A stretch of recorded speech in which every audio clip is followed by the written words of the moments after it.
कोई मेरे पास आके कहता है मुझे तो बहुत चिंता है, मैं उसके पैर पकड़ता हूं, अरे वाह तेरे पास समय है चिंता करने का, मेरे गुरु ने तो समय दिया ही नहीं। यू आर लकी कि मेरे गुरु ने जो जो मुझे कहा 200% लाइफ, या तो मैं शांति कर्म में व्यस्त होता हूं या साधना में। और जब मुझे बिस्तर दिखता है मैं सोता नहीं, मैं बेहोश होता हूं।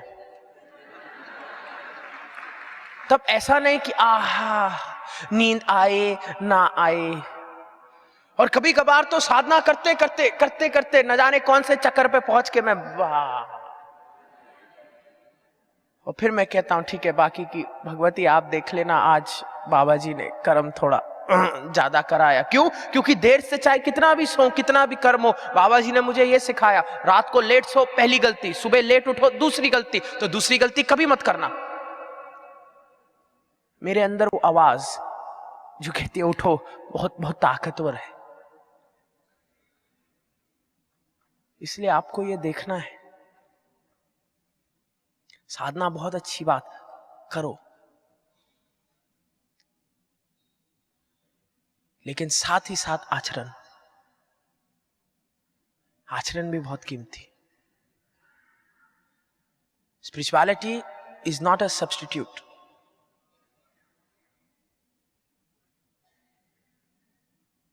for your morals. Spirituality is not a substitute for hard work. Spirituality adds to your hard work. It adds to your conduct. तो जो आदमी कहता है कि जी मैं तो स्पिरिचुअल हूं इसलिए I have a replacement for my conduct, जो पत्नी कहती है उसका पति और बच्चे वेट कर रहे हैं कि सुबह काम पे जाना है, स्कूल जाना है, भूख लग रही है परोठे बनाओ, और जो पत्नी कहते नहीं मैं तो अपनी साधना कर रही हूं, अपना मैगी खा लो, वो शिवयोगी नहीं है, वो नहीं हो सकती। साधना करनी है घंटा भर पहले उठो, भगवान ने 24 घंटे दिए, समय बनाओ, लेकिन जब कर्म का समय है तब कर्म का समय। मैं जब जिम जाता हूं तब मैं श्री विद्या नहीं करता, तब मैं जिम करता हूं, तब मैं चीजें उठा उठा के फेंकता हूं, तब मैं दौड़ लगाता हूं, क्योंकि तब कर्म का समय, तब एडिशन का समय। जब मैं अपने बच्चे के साथ होता हूं तब मैं वहां बैठ के दुर्गा दुर्ग चिमनी, दुर्गा पद्मनि मारनी, दुर्ग मच्छे दुर्ग ना जीना। जब मैं अपने बच्चे के साथ होता हूं तब लीला का समय, तब घोड़ा बनने का समय, जब वो मेरे ऊपर बैठेगा और मैं उसको कूदिया दूंगा। क्यों? क्योंकि साधना ने मुझे ये ताकत दी है। क्या ताकत दी है मैं बताता हूं। एक बहुत बड़ी कंपनी के बहुत बड़े आदमी ने मुझसे पूछा कि आप मेरे लिए क्या कर सकते हो, और मैंने उसको कहा देखो आप इतने बड़े आदमी हो, एक बात तो पक्की कि आप समझदार होगे, ग्वाचिका तो आप नहीं हो, आप समझदार होगे, लेकिन इस समझदारी के साथ एक समस्या भी है, और वो ये है कि जो ज्यादा समझदार हो जाता है फिर उसको अपना दिमाग स्विच ऑफ करना नहीं आता। जो ज्यादा समझदार हो जाता है उसको अपना दिमाग स्विच ऑफ करना आता ही नहीं। तुम्हारी बॉडी 9 to 5 करती है, लेकिन तुम्हारा दिमाग 24 आवर्स। हाँ जी ना जी बोलो। तो मैंने उसको कहा देखो ऐसा नहीं है, साधना से मैं तुम्हें स्विच ऑन होना सिखाऊंगा, साधना से मैं तुम्हें सिखाऊंगा कि कब तुम्हें स्विच ऑफ होना है, कब गोभी और बच्चा साइड रखना है, ताकि कभी ना कभी तुम बैठ के शांत तो हो। अपना ये जो अपने सर पे इतना भार लेकर के बैठे हो साइड रखो।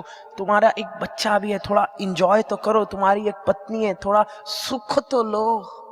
जीवन में सुख भी तो लेना है। इतनी बड़ी गाड़ी खरीद ली, गाड़ी में बैठ के थोड़ा ट्रैफिक में अड़ो तो सही, फील तो आए। इतने अच्छे घर में रह रहे हो, तुलसी का पेड़ लगाया है, उसमें पानी डालो, थोड़ा मजा तो आए। मेरू ला के रखा है, एक दो करो मंत्र, थोड़ा मजा तो आए। हाजी नाजी, कर्म भी तो करना है, थोड़ी लीला भी तो करनी है। इतना अच्छा भोजन तुम्हारे सामने पड़ा है, आखिरी बार तुमने भोजन कब खाया? और मैं भोजन खाने की बात नहीं कर रहा, मैं भोजन खाने की बात कर रहा, खाने की। ये नहीं कि सामने टीवी चल रहा है, बगल में फोन है, इधर चिंता है और तुम भोजन खा रहे हो। भोजन खाना नहीं है, वो रोबोटिक है, इंडस्ट्रियल है। वो भोजन तामसिक है, चाहे कितना भी सात्विक क्यों ना हो। उस भोजन में प्राण नहीं है, क्योंकि तुम खा रहे हो लेकिन तुम खा नहीं रहे। कहते हैं 20 मिनट लगता है पेट को पता चलने में कि उसका जो हमारे दिमाग और पेट के बीच के कनेक्शंस है, कहते हैं it take 20 minutes for the brain to know कि पेट भर चुका है। सोचो 20 मिनट लगते हैं दिमाग को पता चलने में कि पेट भर चुका है। शायद इसलिए ऋषि मुनियों ने कहा चबा चबा के खाओ, और हम तो निगलते हैं।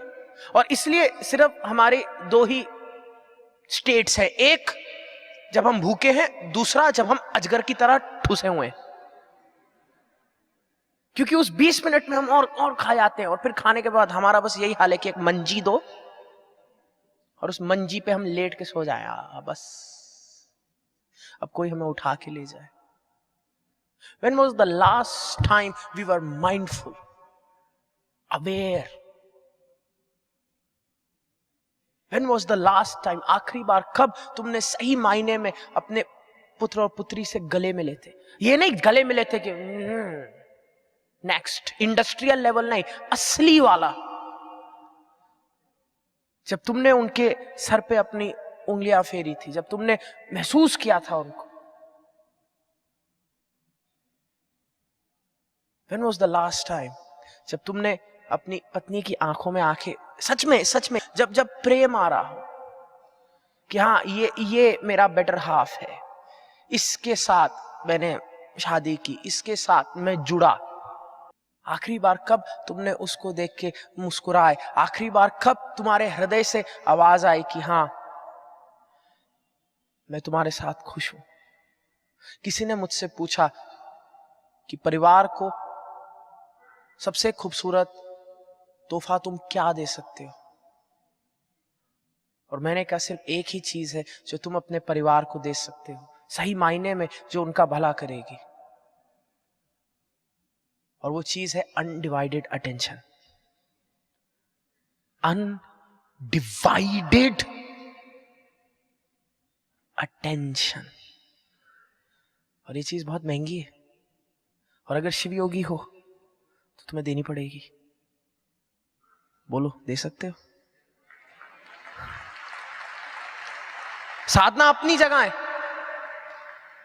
ये मत बोलना कि मैंने 2 घंटा उनके लिए साधना की, बहुत प्रार्थना की, उनके सारे चक्कर खोल दिए। बहुत अच्छी बात, चक्कर भी खोलने वाले तुम, फिर बंद भी करने वाले तुम। फिर तुम्हारा हाल वो कि खड्डा सुबह खोदते हो, रात को भरते हो।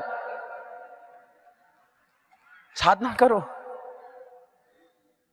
लेकिन साथ ही साथ अनडिवाइडेड क्या टेंशन, कि मेरा सारा ध्यान, कि जब मैं भगवान पे ध्यान करता हूं मेरा ध्यान उधर, पर अब मैं तुम पे ध्यान कर रहा हूं। अब मैं तुम पे ध्यान कर रहा हूं, तुम इतना ध्यान दो कि सामने वाला शर्मा जाए। तब तो मजा है, तब तो तुम शिवयोगी हो। ये ध्यान रोज करना।